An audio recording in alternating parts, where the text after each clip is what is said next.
I'd like to call Ann Golseth, who is the Vice President of Student Services and the Senior Vice President at the college. Not the oldest, the senior. Thank you, Jim. That's a pleasure. It's difficult enough to compete with Stacy Cole, but to compete with a gold putter, that's hard. Last week, the students presented to President Blomerley a book of articles and pictures from the student newspaper, The Monitor, pictures and articles over the years. And they also found some pictures of me, which they presented to me gleefully as a kind of historical treasure. And I noticed some similarities of the pictures of Peter and me, which appeared in the 80s, particularly the early 80s, when we were much more newsworthy than we are now. Those were times of trials and many difficult decisions at Ohlone. Peter and I looked about the same age. I say that to make him feel good. We both had dark hair, stern and worried expressions, and a demeanor of accountability. There have been a few recent photos of both of us, and the change is remarkable. We both look more relaxed, younger, almost pleasant. Our hair and our demeanors have lightened up with silver. For me, working with Peter Blomerley has been an experience of learning, of support, of growth, of gratification. We have always worked together, not always in agreement, but we've always been in alignment for the good of the college, its students, and its mission. When Peter came to Ohlone, I did wonder about working with a mathematics type, a New York Britisher, conservative sailor. And he may have wondered about working with an English literature type, Midwesterner, feminist, backpacker. I do think that we began to read some of the same articles. I began to intentionally use such words as add up, equation, coefficient, formula, calculation, and even bottom line. And he began to intentionally use such words as feeling, perspective, relationship, intuitive. We traveled some difficult roads in the 80s. Some days our choices were among only negative or problematic alternatives. Of first concern for Peter were students and their educational goals.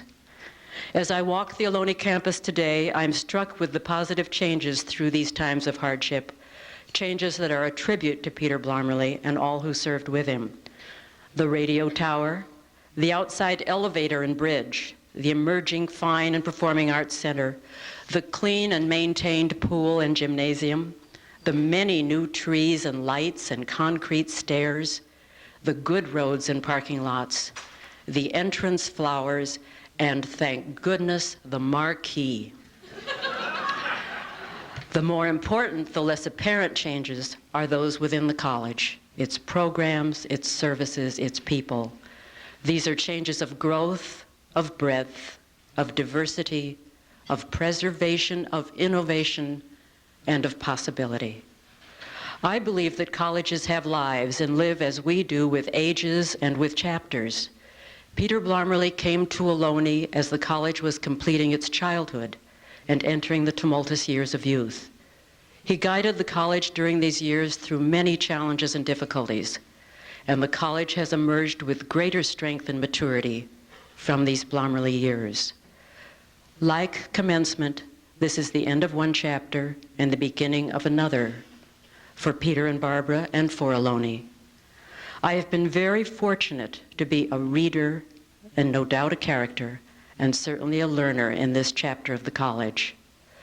For tonight, I did search my Bartletts for an appropriate quotation, perhaps from Euclid or Newton, or from Whitehead or Churchill or Hutchins, and I found many, but I chose instead to rephrase an oath taken by the young people of Athens upon reaching their adulthood, and it goes like this. We will ever strive for the ideals and sacred things of our college. Both alone and with many, we will unceasingly seek to quicken the sense of student, staff, and faculty responsibility. We will revere and pursue the college goals. we will transmit this college not only same, but greater, better, and more beautiful than it was transmitted to us. As he begins a new chapter, Peter Blomerley transmits Ohlone College greater, better, and more beautiful. Thank you, Peter.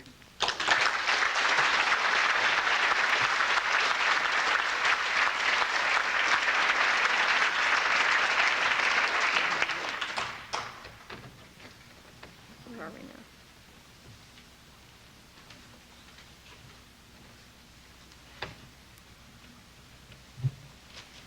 And now for the big event, Dr. Peter Blomerley will make some remarks.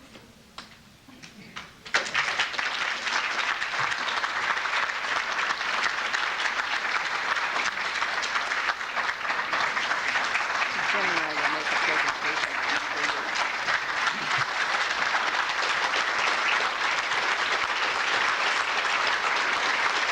Thank you. Thank you.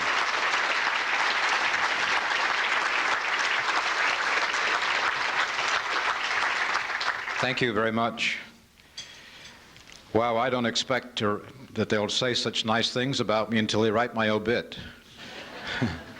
It has been fun to listen to all these things. I want to introduce two people to you.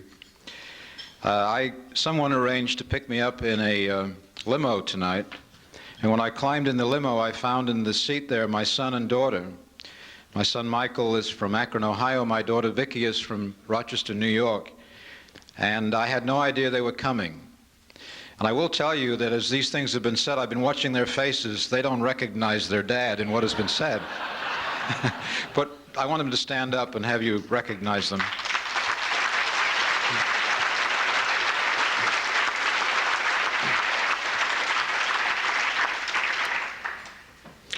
Right now I feel a little bit like the turtle on a fence post. And you know, when you see a turtle on the fence post, you know he didn't get there by himself.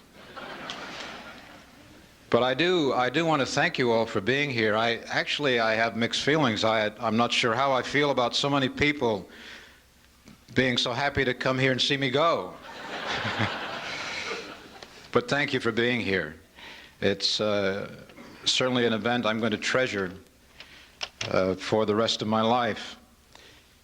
I didn't see the program before I came. This was all kept a great secret from me. I don't know how Barbara and my staff managed, and the committee managed to do so much and keep it so secret from me. I knew there was a party, and I kept asking, will anybody come? And Pat kept saying, sure, don't worry about it.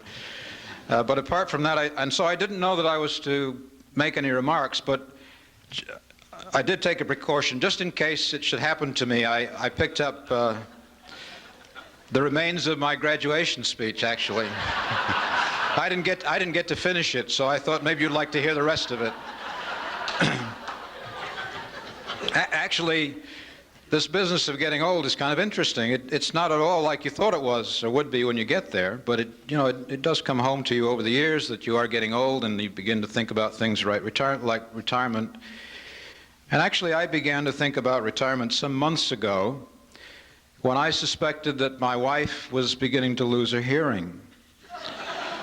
Now, this is a sensitive subject. Some people associate losing hearing with getting old, so you don't like to take it on frontally, and I didn't either. So I consulted a friend of mine who happens to be an audiologist, and I explained what I thought the problem was to him, and he said, no problem. If you stop in my office, I have a little simple test which I can give you to ascertain whether Barbara's losing her hearing or not, and if she is, we can do something about it.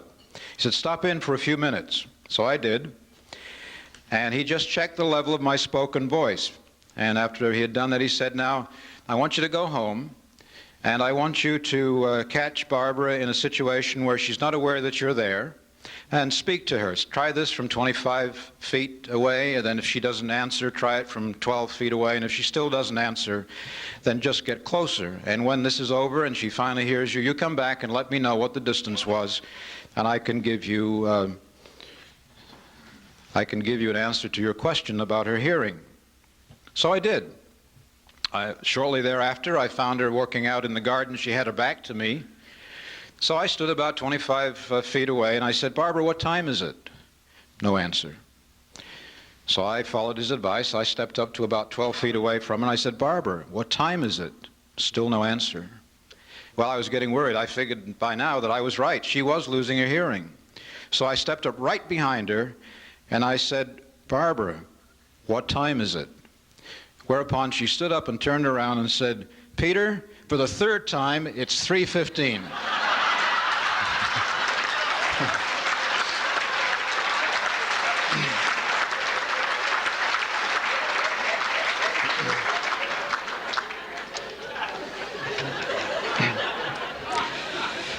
Well, I would be remiss if I let this slip by without thanking the people who put this on. You've got the list of the committee, and I won't read it, but I want to sincerely thank everybody on the committee who had a hand in this.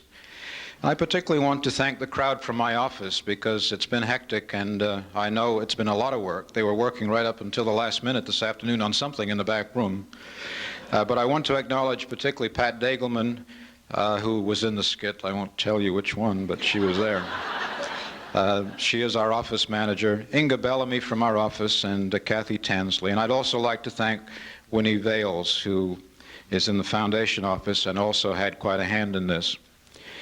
You know, I've sat where you are a lot of times in retirement functions, and I've even given remarks occasionally on behalf of the college, recognizing the contributions of retirees. And I have to confess that I've read some pretty bad jokes in my time when I've gone to those. You know, things like you know you are growing old when you feel like the morning after, the night before, and you haven't even been anywhere.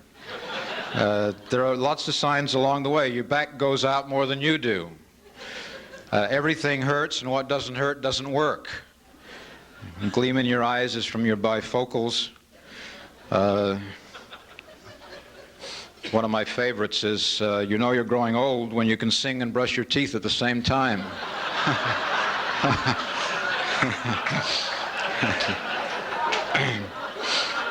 Another one is, you know you're growing old when you look forward to a dull evening. And you know, the scary thing is that really happened to me last week. Well, I promise never to tell jokes like that again. Actually, I kind of enjoy jokes, even though I'm an Englishman. You know, an Englishman enjoys a joke 3 times. We're not known for our humor. He enjoys it once when he hears it, and a second time when you explain it to him, and thirdly when he gets it.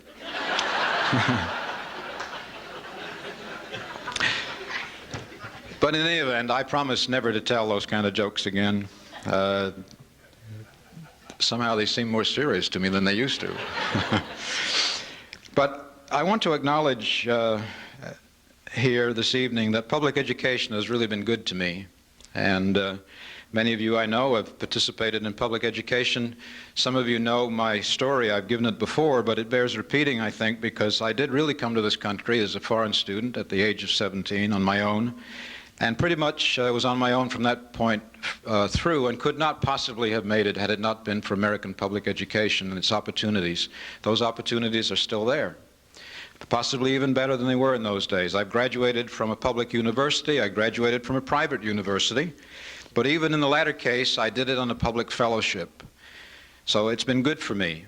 It's enabled me to get through life. It's provided a career for me as well as an education. It's enabled me to put food on the table, and it enables me to stand here this evening, and I'd like to acknowledge that. I hope that all of you continue to support what is one of the greatest public education systems in the country, the public higher education system of the state of California.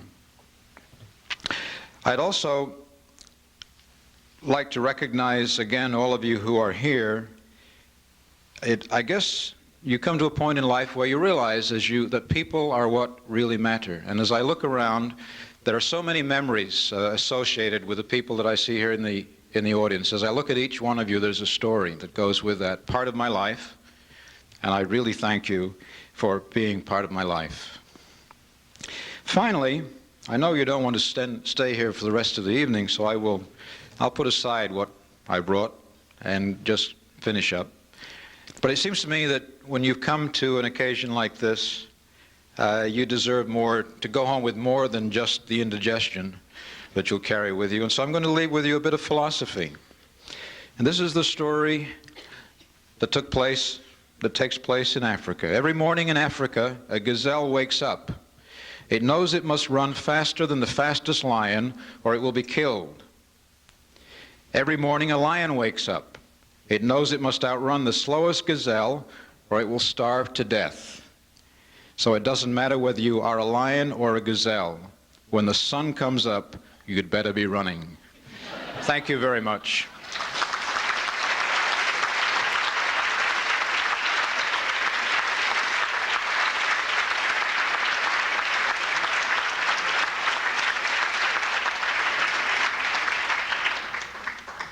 This is so out of order, but we just missed calling Don Amsbaugh from the Ohlone College Foundation up. Don.